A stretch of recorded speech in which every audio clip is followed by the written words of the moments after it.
ओम नमो नारायणा। आज हम आमल की एकादशी के बारे में बात करेंगे।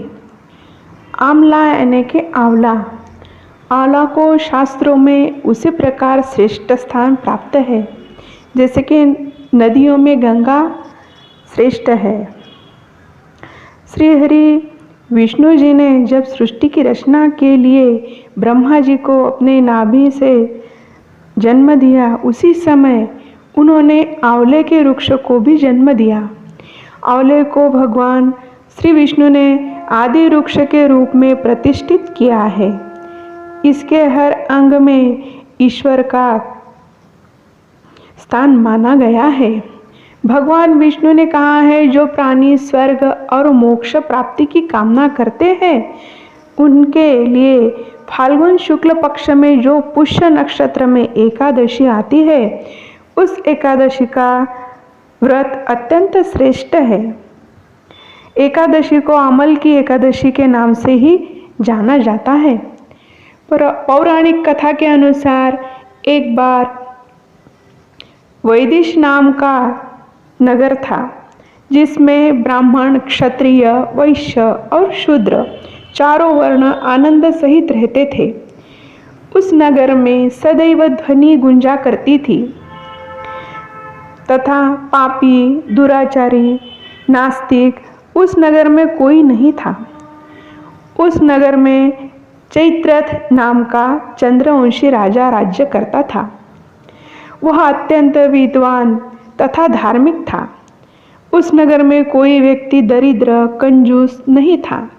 सभी नगरवासी विष्णु भक्त थे और आबाल, वृद्ध, स्त्री, पुरुष एकादशी का व्रत किया करते थे। एक बार फाल्गुन मास के शुक्ल पक्ष की अमल की एकादशी आई। उस दिन राजा, प्रजा तथा बाल, वृद्ध सबने हर्षपूर्वक व्रत किया। राजा अपनी प्रजा के साथ मंदिर में जाकर पूर्ण कुंभ स्थापित करके धूप, दीप, नैवेद्य, पंचरत्न आदि से आंवले का पूजन करने लगे और इसी प्रकार स्तुति करने लगे। इसके बाद सबने उस मंदिर में रात्रि जागरण किया। टिप्पणी या रात के समय वहाँ एक बहेलिया आया जो अत्यंत पापी और दुराचारी था। वह अपने कुटुंब का पालन जीव हत्या करके किया करता था।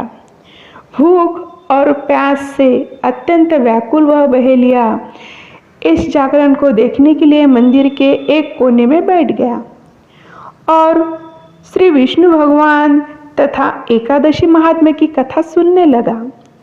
इस प्रकार अन्य मनुष्यों की भांति उसने भी सारी रात जाग कर बिता दी।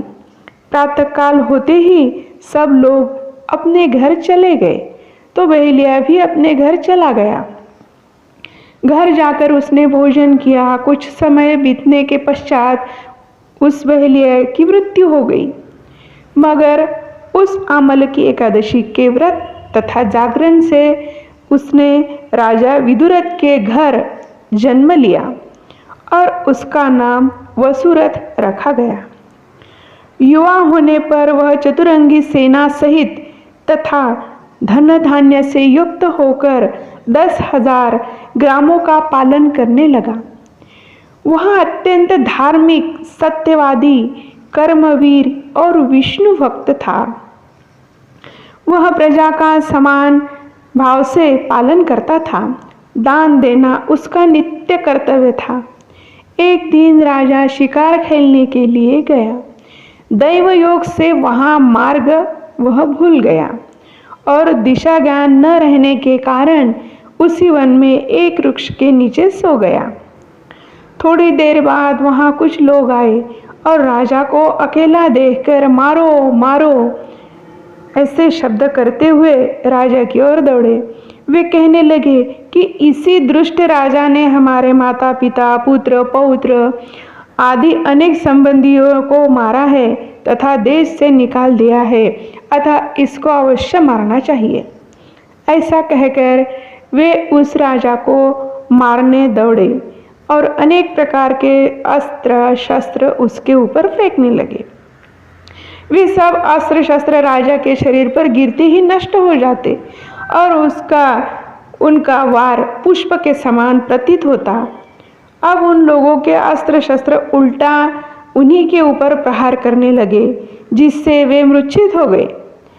उस समय राजा के शरीर से एक दिव्य स्त्री उत्पन्न हुई। वह अत्यंत सुंदर होते हुए भी उसकी भ्रुकुटी टेढ़ी थी। उसकी आंखों से लाल लाल अग्नि निकल रही थी, जिससे वह दूसरे काल के समान प्रतीत हो रही थी। वह स्त्री उन लोगों को मारने दौड़ी और थोड़ी ही देर में उसने सबको काल का ग्रास बना दिया। जब राजा सोकर उठा तो उसने उन लोगों को मरा हुआ देखा। कहा कि इन शत्रुओं को किसने मारा है? इस वन में मेरा कौन हितैषी रहता है? वह ऐसा विचार कर ही रहा था कि आकाशवाणी हुई, हे राजा, इस संसार में श्री विष्णु भगवान के अतिरिक्त कौन तेरी सहायता कर सकता है? इस आकाशवाणी को सुनकर राजा अपने राज्य में आ गया और सुखपूर्वक राज्य करने लगा। स्नान करके भगवान विष्णु की प्रतिमा के समक्ष हाथ में तिल, कुश, मुद्रा और जल लेकर संकल्प करे, हे भगवान, मैं भगवान विष्णु की प्रसन्नता एवं मोक्ष की कामना से आमल एकादशी का व्रत करता हूँ। इस तरह जो भी इस एकादशी का व्रत करता है उनकी सभी मनोकामनाएं पूर्ण होती है। षोडोपचार पूजा करे। भगवान की पूजा के बाद आंवले के वृक्ष की भी पूजा करे। सबसे पहले वृक्ष के चारों ओर भूमि को साफ करे, उसे गाय के गोबर से पवित्र करे। पेड़ की जड़ में एक वेदी बनाकर उस पर कलश स्थापित करे। इस कलश में देवताओं, तीर्थों एवं सागर को आमंत्रित करे। कलश में सुगंध पंचरत्न रखे, उसके ऊपर पंचपल्व रखे, फिर दीप जलाकर रखे। कलश के कंठ में श्रीखंड चंदन का लेप करे और वस्त्र पहनाए। अंत में कलश के ऊपर श्री विष्णु के छठे अवतार परशुराम की स्वर्ण मूर्ति स्थापित करे और विधिवत रूप से परशुराम जी की पूजा करे। रात्रि में भागवत कथा व भजन कीर्तन करते हुए प्रभु का नामस्मरण करें। इस तरह से आप आमलका एकादशी का व्रत करें। इसे करने से मनुष्य को दुख से मुक्ति मिलती है, घर में चैतन्य निर्माण होता है, सभी सुखों की प्राप्ति होती है। ओम नमो नारायणा।